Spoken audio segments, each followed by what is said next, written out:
बहुजन समाज निर्भर समाज बनकर रहा है, वो डिपेंडेंट समाज बनकर रहा है, दूसरों के ऊपर डिपेंड करता रहा है, तो अपने आप में अपने पैरों पर खड़ा होकर करने की शक्ति वो नहीं पैदा कर सका। तो इसलिए हम लोगों ने इस बात को ध्यान में रखकर ऐसा सोचा कि हमें अपने समाज को डिपेंडेंट नहीं इंडिपेंडेंट समाज बनाना है, और उसमें पढ़े लिखे कर्मचारियों का काफी सहयोग हो सकता है।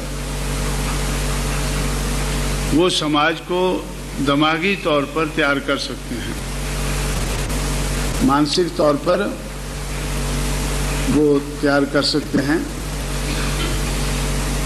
तो इसलिए ये जो जैसे महात्मा फुले इस नतीजे पर पहुंचे कि हमारे बहुजन समाज की जो गिरावट का जो कारण है, उस बहुत से कारण है, लेकिन सबसे बड़ा कारण अज्ञान का रहा है। सबसे बड़ा जो कारण है या मूल कारण है वो अज्ञान का रहा है। इसलिए हमारे लोगों को ज्ञान हासिल होना चाहिए, जानकार होने चाहिए। अनजान रहकर उनके साथ धोखा होता है, जानकर रहने से उनके साथ धोखा नहीं होगा। तो इसलिए हम लोगों ने ऐसा सोचा कि समाज के बारे में जो पूरी जानकारी है वो उन लोगों को होनी चाहिए। वैसे हमेशा हमारे समाज को पहले तो अज्ञानी रखने के लिए प्रबंध किया गया कि पढ़ने लिखने का इनको अधिकार नहीं होना चाहिए, लेकिन आज के ज़माने में भी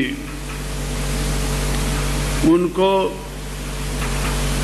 अज्ञानी रखने का काम आज के ज़माने में भी जो इस देश का इतिहास लिखने वाले हैं वो करते हैं।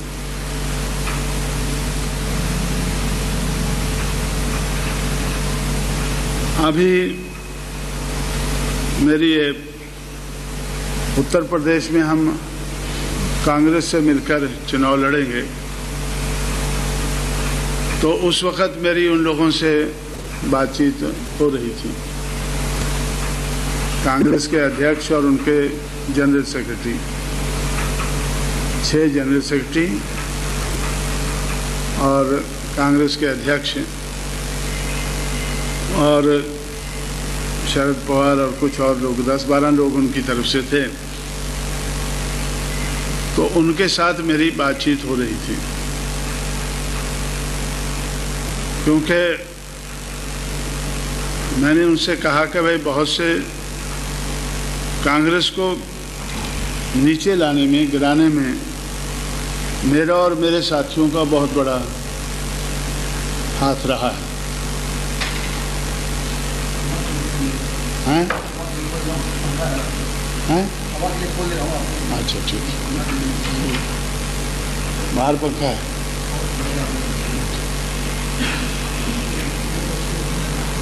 हाँ ठीक, तो उसमें हाँ पंखा ही, तो उसमें जब बातचीत हो रही थी तो खासकर मैंने उनसे कहा कि लोग पूछेंगे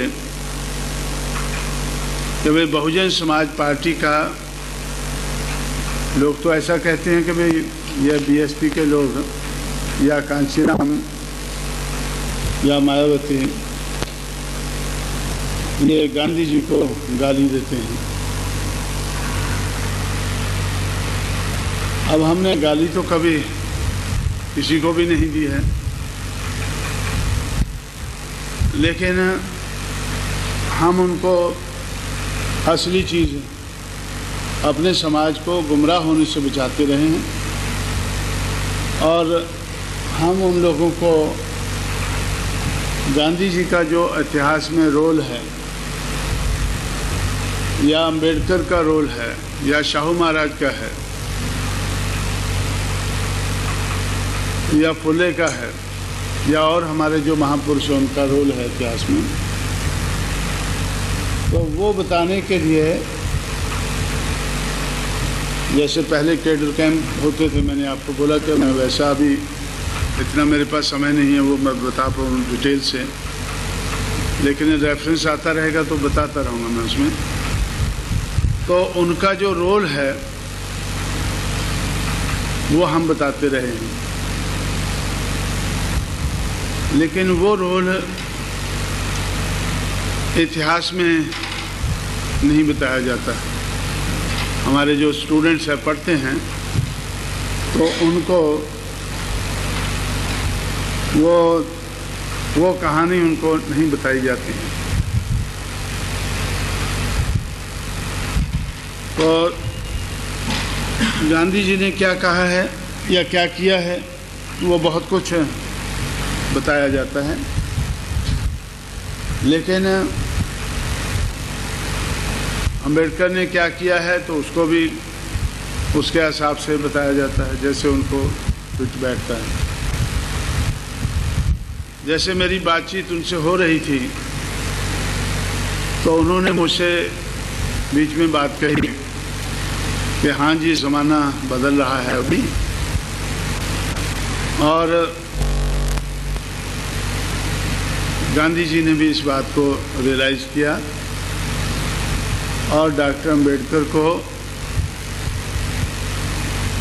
हिंदुस्तान का संविधान लिखने वाली जो ड्राफ्टिंग कमेटी थी उसका चेयरमैन बनाया। तो तब मुझे उनसे कहना पड़ा कि भाई अज्ञान के कारण हमारे लोगों के साथ धोखा हुआ है, लेकिन मैं तो आप लोगों को कम से कम इतनी तो जानकारी होनी चाहिए कि मैं तो अज्ञानी आदमी, इतना अज्ञानी नहीं हूँ जितना आप लोग ये लोगों को बताते रहे कि गांधी जी ने ये काम किया वो काम किया और डॉक्टर अंबेडकर को उन्होंने ड्राफ्टिंग कमेटी का चेयरमैन बनाया। तो तब मैंने उनसे कहा कि भाई ये हमारे लोगों के साथ पहले तो हम अज्ञानी रहें तो पढ़ने लिखने का अधिकार नहीं था। अब आप लोग इतिहास ऐसा लिखते हैं जिससे लोग अज्ञानी रहें, जिससे लोग अज्ञानी रहें, यह तो अज्ञान की बात है।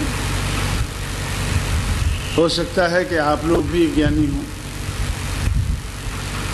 अज्ञान के कारण आप कहते हों कि डॉक्टर अंबेडकर को ड्राफ्टिंग कमेटी का चेयरमैन गांधी जी ने बताया। अगर आप लोग अज्ञानी रहेंगे तो हमारे साथ मिलकर आप ज़्यादा नहीं चल पाएंगे, कुछ दूर तक तो हमें चलना होगा। तो उसके लिए भी आप लोग अगर अज्ञान की बातें या हमारे लोगों को अज्ञानी रखने की बातें समझ कर चलेंगे तो फिर ये हमारा आगे चलना मुश्किल हो जाएगा।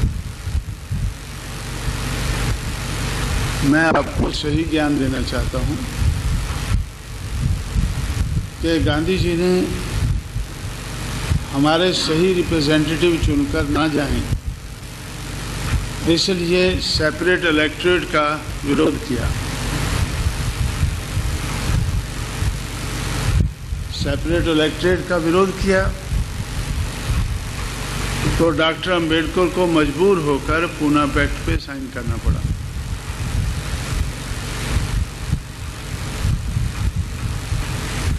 सेपरेट इलेक्टोरेट गंवाना पड़ा।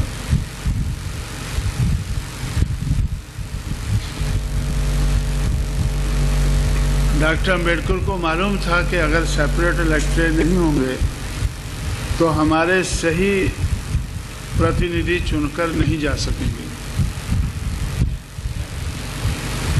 हमारे सही प्रतिनिधि चुनकर नहीं जा सकेंगे। जो हमारे समाज के हित में नहीं होंगे ऐसे ही चुनकर जाएंगे। इसलिए डॉक्टर अम्बेडकर कभी चुनकर पार्लियामेंट में नहीं पहुंचे।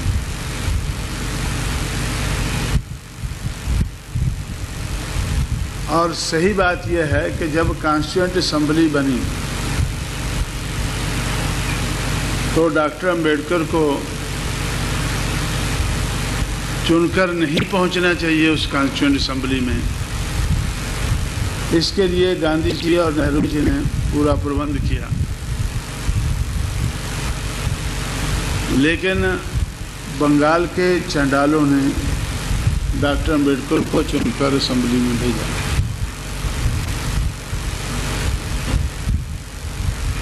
उन्नीस 1946 में चुनाव हुआ, नवंबर 1946 में, तो उन्होंने चुनकर उनको बंगाल के चंडालों ने, जिनकी पॉपुलेशन वहाँ 52% थी, तो उन्होंने डॉक्टर अम्बेडकर को उधर से चुनकर भेजा कि भाई आपका पहुँचना उधर, कॉन्स्टिट्यूएंट बन रहा है, कॉन्स्टिट्यूशन बनेगा, आपका पहुँचना उधर जरूरी है। अब बंगाल के चंडालों ने क्यों भेजा? क्योंकि वो अनजान नहीं थे, अज्ञानी नहीं थे, सूझबूझ रखते थे, इतनी सूझबूझ रखते थे कि किसको जाना चाहिए उधर।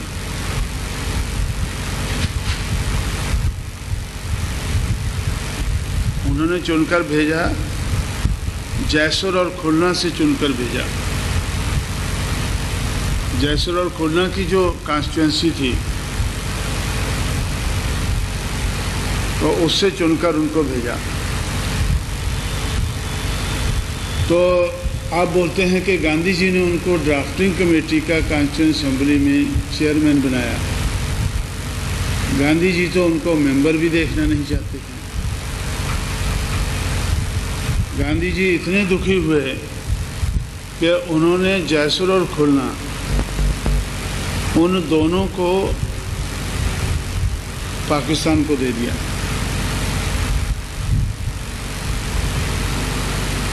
और डॉक्टर अम्बेडकर पाकिस्तान की कॉन्स्टिट्यूएंट असेंबली के मेंबर बन गए।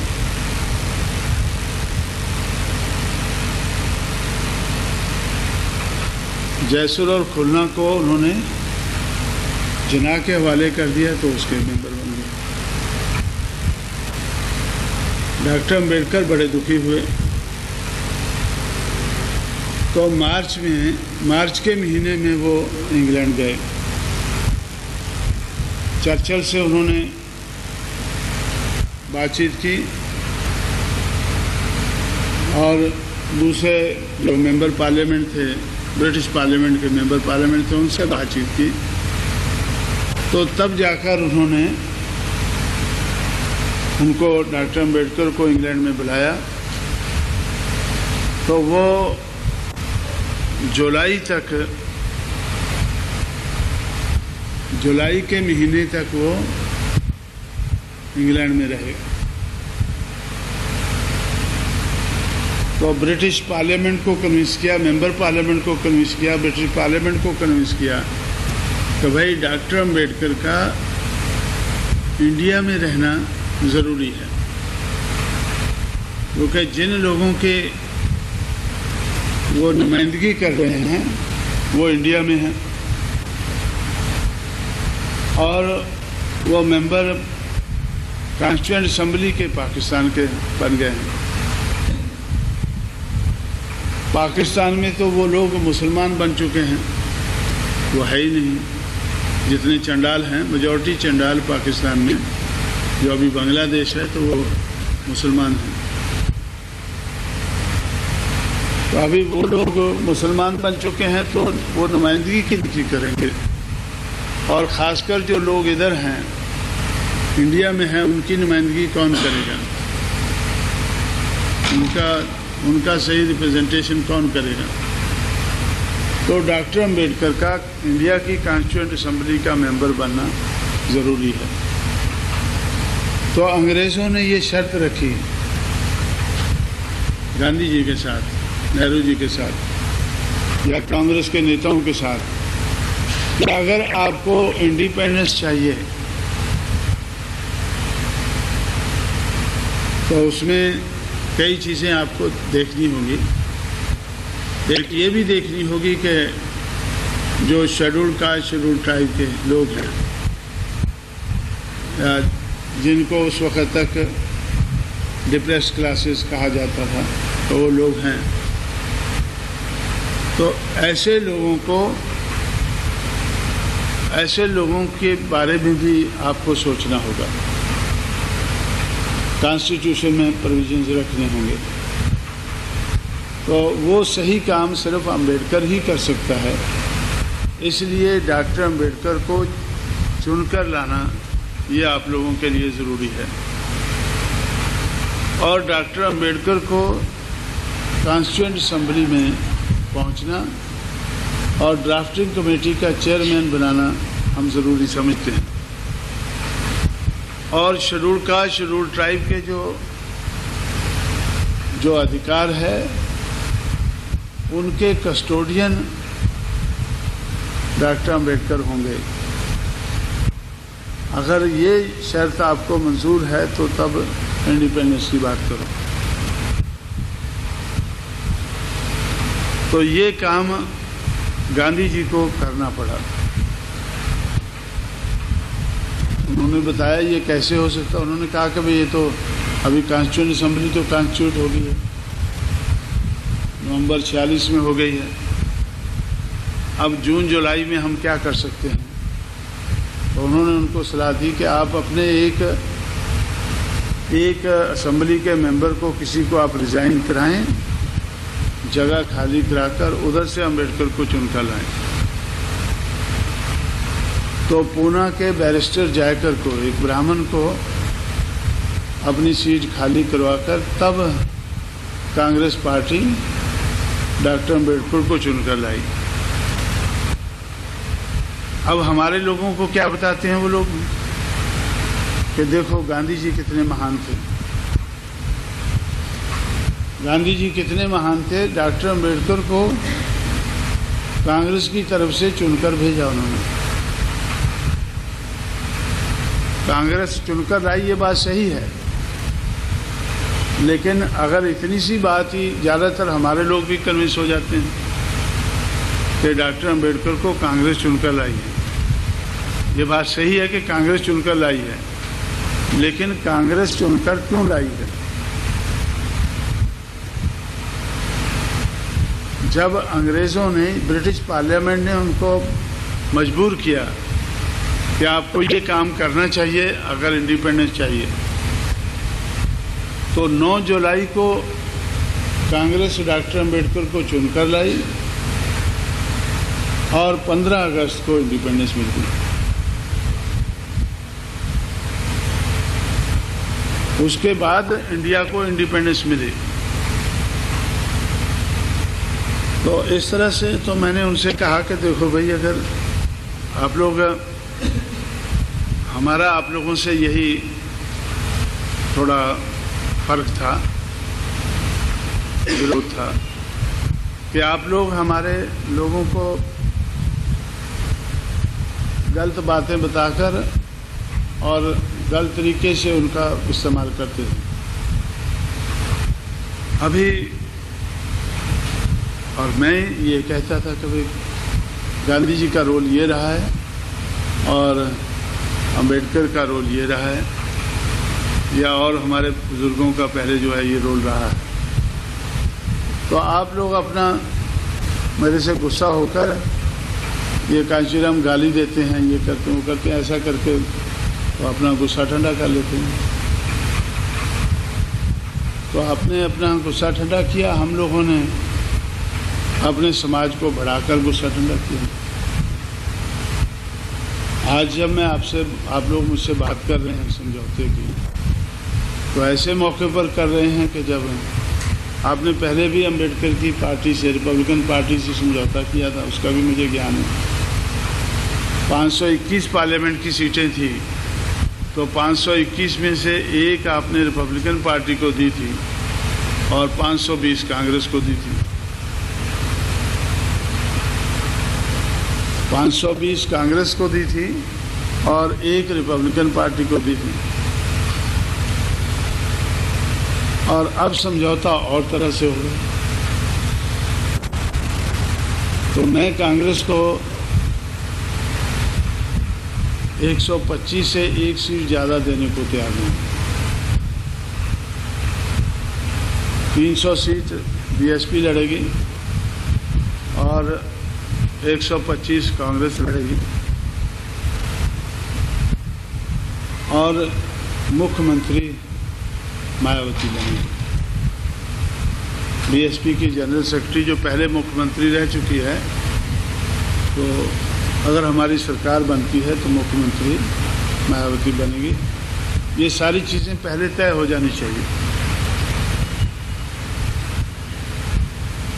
तो मैं आपको बता रहा था कि जो हमारी निर्भरता है वो बहुत बड़े पैमाने पर उसमें अज्ञान का उसमें हाथ है, जो महात्मा फुले ने बहुत पहले इसको स्टडी करके इस नतीजे पर पहुंचे। तो आज भी किसी और तरीके से हमारे समाज को अज्ञानी रखा जा रहा है। हमारे समाज को आज तक भी अज्ञानी रखा जा रहा है। तो लेकिन तरीका बदला है। आज वो ये तो नहीं बोलते कि तुम पढ़ो ना लिखो ना। पढ़ना लिखना तो ठीक है, लेकिन उसके अलावा ही इतिहास को ही तोड़ मरोड़ कर पेश किया जाता है, क्योंकि पेश करना उनके हाथ में है। इतिहास को पेश करना उनके हाथ में है, तो तोड़ मरोड़ कर उसको पेश करते हैं। जैसे लोगों को प्रभावित करने के लिए भी कांग्रेस ने देखो क्या किया। डॉक्टर अंबेडकर को चुनकर कॉन्स्टिट्यूएंट असेंबली में भेजा, ड्राफ्टिंग कमेटी का चेयरमैन बनाया, और तब वो किस लिए बनाया कि वो आपके लिए अच्छी अच्छी चीज़ें लिख सके। असलियत तो यह है कि आपने पूरी कोशिश की कि वो असेंबली में पहुंच ही न सके। वो ना पहुंच सके, उनकी नेचर के दूसरे लोग ना पहुंच सके। इसलिए आप लोगों ने डॉक्टर अंबेडकर को पूना पैक्ट साइन करने पर मजबूर किया। तो डॉक्टर अंबेडकर से जब लोगों ने पूछा, प्रेस वालों ने पूछा, तो ये पूना पैक्ट आपने साइन किया है, तो आप क्या इससे सेटिस्फाइड हैं? तो उन्होंने गांधी जी को काफ़ी बुरा भला कहा। I don't call him a Mahatma, he is not even a human being. अभी वो चीज़ें हमें रिपीट नहीं करनी है, तो वो फिर बोलेंगे ये गाली देते हैं। तो ये तो एक अच्छा इंसान भी नहीं है, तो महात्मा कहने लायक तो नहीं आदमी है। तो ये इन्होंने इस देश के बहुत बड़े हिस्से की मजबूरी का फ़ायदा लेकर हमारे ऊपर पूना पैक्ट लादा है। हमारे अधिकार जो अंग्रेज़ों ने हमें दिए थे वो हमसे छीने हैं। तो इस किस्म का बातें उन्होंने कही, वो रिकॉर्ड के ऊपर है। वो चमचा इस किताब में मैंने सारा वो उसमें से 10 निकाल कर लिखी हैं। उसमें से 10 कोटेशन अपनी तरफ से मैंने कुछ नहीं लिखा है, जो डॉक्टर अंबेडकर ने कहा है और अपनी किताब में हमारे लिए छोड़ा है। इसलिए क्या है कि हमें अपना इतिहास लिखना ये बड़ा ज़रूरी है, क्योंकि डॉक्टर अंबेडकर ने अगर वो ना लिखा होता और हमने ना पढ़ा होता तो हम भी उनकी बात मान लेते कि भैया बात तो ठीक है। तो इसलिए तो वो चीज़ें हमने लिखी और मैं उनसे ही कांग्रेस के प्रेसिडेंट और सारे सेक्रेटरी मिलकर जो मुझसे बात कर रहे थे, तो उनसे मैंने कहा कि डॉक्टर अंबेडकर ने उसमें लिखा है कि राउंड टेबल कॉन्फ्रेंस के आधार पर जो हमें फ्रूट मिला था, हम सोच रहे थे कि हमारा समाज इसको एंजॉय करेगा, इन फ्रूट्स को एंजॉय करेगा, लेकिन गांधी जी ने हमसे वो छीन कर उसको निचोड़ा, उसमें से जो रस निकला वो हाई कास्ट हिंदूज को दे दिया और छिलका हमारे मुंह पे मारा। अब मैं बोलता हूँ कि मैं अपनी तरफ से नहीं कह रहा हूँ, लेकिन ये तो डॉक्टर अम्बेडकर ने उस जमाने में कहा था, और छिलका हमारे मुंह पर मारा। और इससे हम आज भी सहमत हैं ये चीज़ों से, क्योंकि जब हमारा समझौता हुआ, प्रेस कॉन्फ्रेंस हुई, तो उसमें प्रेस वालों ने मुझसे पूछा कि भाई जो गांधी जी के बारे में आप कहते हैं क्या, you still stand by that? मैं बोला आज भी वो सही है। और इन लोगों से पूरी बातचीत हो गई है पहले कि भाई गांधी जी के बारे में हमारा ये ख्याल है, कांग्रेस के बारे में ये ख्याल है, आपके बारे में ये ख्याल है, आपके समाज के बारे में ये ख्याल है, और समाज व्यवस्था बदलनी चाहिए। तो अगर आप लोग हमारे साथ मिलकर चलना चाहते हैं तो ये एग्रीमेंट में होना चाहिए कि सामाजिक परिवर्तन ज़रूरी है, और हम सामाजिक परिवर्तन के लिए हम भी संघर्ष करेंगे। जो नरसिंह राव ने पढ़कर सुनाया उसमें एक पैरा सामाजिक परिवर्तन के ऊपर।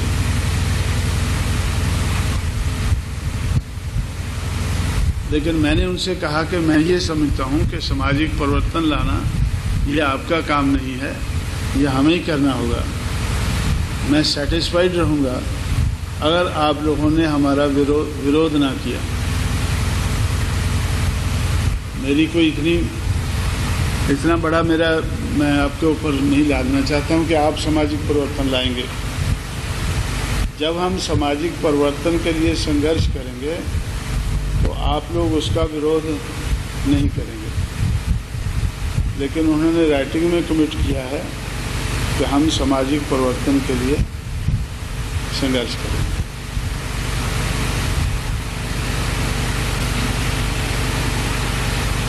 तो ये मैं आपको, मेरा ख्याल ये कैंप जो है ये कुछ और नेचर का हो जाएगा, क्योंकि ये मैं जो बताया मैं ये मान के चलता हूँ कि ये जो पहले हम कैंप में जो बातें बताते हैं वो पूरा बैकग्राउंड आप जान चुके हैं पहले। हो सकता है 60 में से 63 में से